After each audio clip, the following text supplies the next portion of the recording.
Assalamualaikum warahmatullahi wabarakatuh. Ketemu lagi dengan Kak Furkon di channel Arif Furkon. Bagaimana kabar Bapak Ibu? Semoga senantiasa diberikan kesehatan dan kelancaran dalam segala aktivitasnya.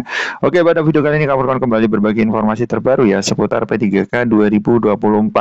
Tentunya ini hal yang paling menarik ya. Maksudnya harus diketahui teman-teman ya terkait dengan P3K paruh waktu. Untuk teman-teman R2 dan R3 ini wajib mengetahui mekanismenya itu seperti apa. Oke, 12 Januari 2025 part 1 ini adalah video pertama di channelnya Kak Furkon pada hari ini. Tentunya Bapak Ibu bisa perhatikan di sini memang ada alur ya kan sudah ditampilkan oleh Provinsi Jawa Barat ya yang sedang memberikan kemarin ada rapat koordinasi juga tentang panitia penyelenggara Provinsi Jawa Barat itu akan mengusahakan ya untuk teman-teman R2 dan R3 ini tuntas semua. Di sini seleksi PPWK gelombang 1 itu sudah selesai. Di sini langsung ada yang masuk, ada yang tidak masuk, ya kan? Ada yang masuk, tidak masuk. Nah, yang masuk langsung di sini langsung mengisi DRH dan lain sebagainya. Kemudian di sini ada dapat perlakuan PPPK paruh waktu. Nah, tentunya di sini yang tidak masuk ada R2 dan R3 Bapak Ibu ya. Di sini teman-teman R2 dan R3 bisa mengisi ya P3K paruh waktu. Dan tentunya endingnya adalah sama adalah penetapan NIPPPK. Nah, ini masih dibahas ya Bapak Ibu ya. Teman-teman wajib menyimak informasi-informasi terkait P3K paruh waktu. Dan ini adalah relate dari berita ayobandung.com ya, teman-teman yang tentang membicarakan tentang PPPK paruh waktu. Oke, di sini Bapak Ibu bisa perhatikan ada seruan terbaru ya dari Ibu Menpan RB, Ibu Rini Widantini, tentunya bagaimana skema dan kategori honorer yang dapat mengisi formasi P3K paruh waktu. Nah, di sini sumbernya sudah jelas yaitu ayobandung.com. Nah, tentunya persoalan ya kan, persoalan honorer menjadi PPK paruh waktu saat ini terus menjadi pembahasan serius. Dalam siaran terbarunya, Ibu Menpan ini juga menghimbau pada seluruh instansi pemerintah agar mengangkat tenaga non-ASN atau honorer yang tidak lulus P3K 2024 menjadi P3K paruh waktu. Bahkan himbauan terbaru dari Ibu Menpan itu diserukan melalui surat elektronik ya, yang bernomor sekian. Nah, ini P3K paruh waktu Bapak Ibu ya. Tentunya mengapa sih kok ada P3K paruh waktu? Di sini memang keterisian dari P3K penuh waktu itu memang sangat terbatas Bapak Ibu ya. Ini berdasarkan data valid dari BKN.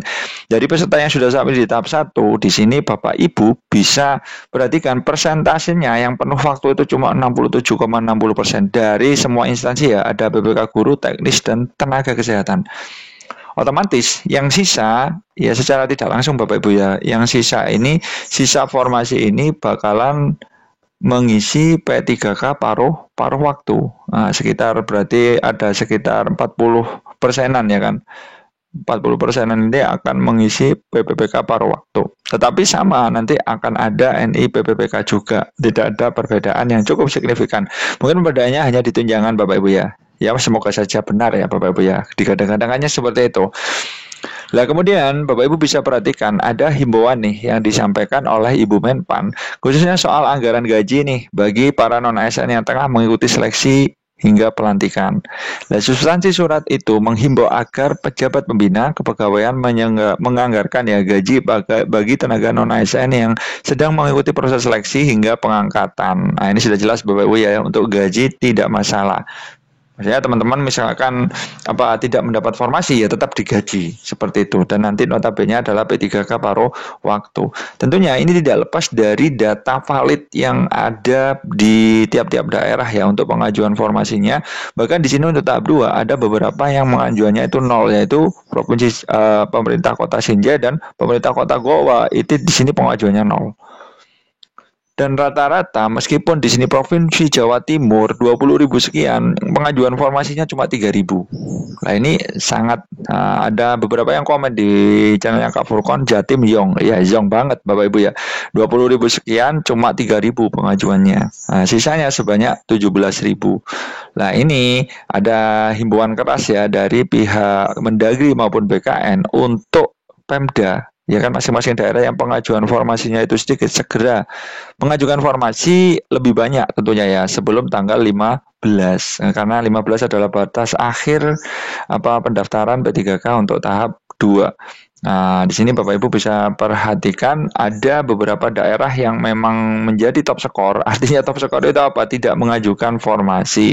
Di sini Bapak Ibu ada Provinsi Gorontalo ini 2.600 juga tidak mengajukan formasi. Kabupaten Bangka 3.000 sekian tidak mengajukan formasi. Goa 4.500 top skor ya tidak mengajukan formasi. Sinjai 4.300 tidak mengajukan formasi. Sopeng 4.000 tidak mengajukan formasi.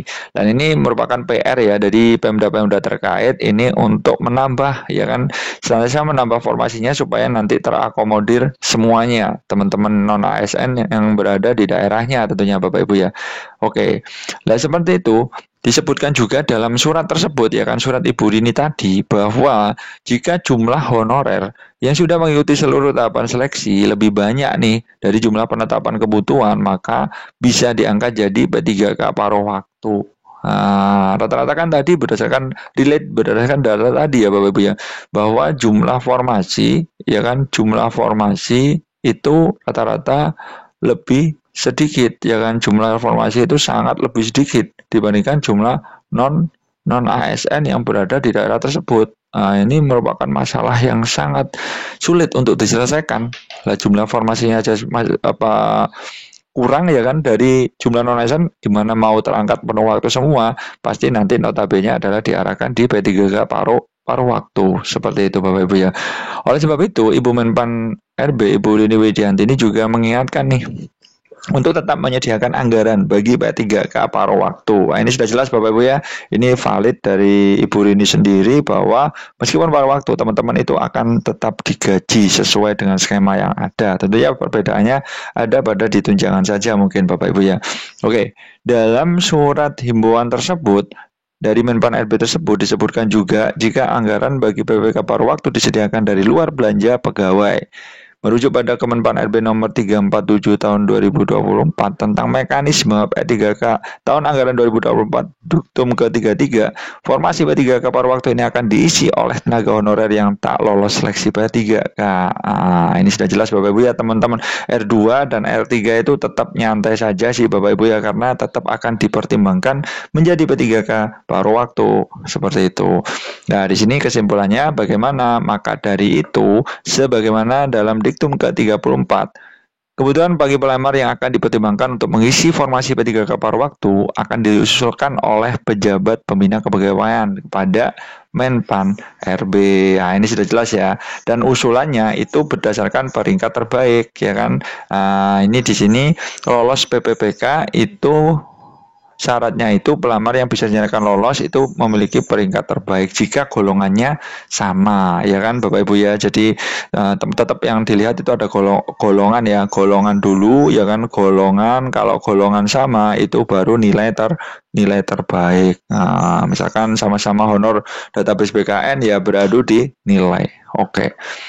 Oke, seperti itu mekanisme P3K paruh waktu. Jadi teman-teman itu santai saja. Untuk teman-teman R2, R3 tidak usah bingung karena tetap akan diperjuangkan oleh para pemangku kebijakan. Oke, seperti itu dulu informasi dari Kak Furkon. Ditunggu info-info menarik dari Kak Furkon selanjutnya di channelnya Kak Furkon. Stay tune aja ya di channel Kak Furkon. Insya Allah update setiap hari.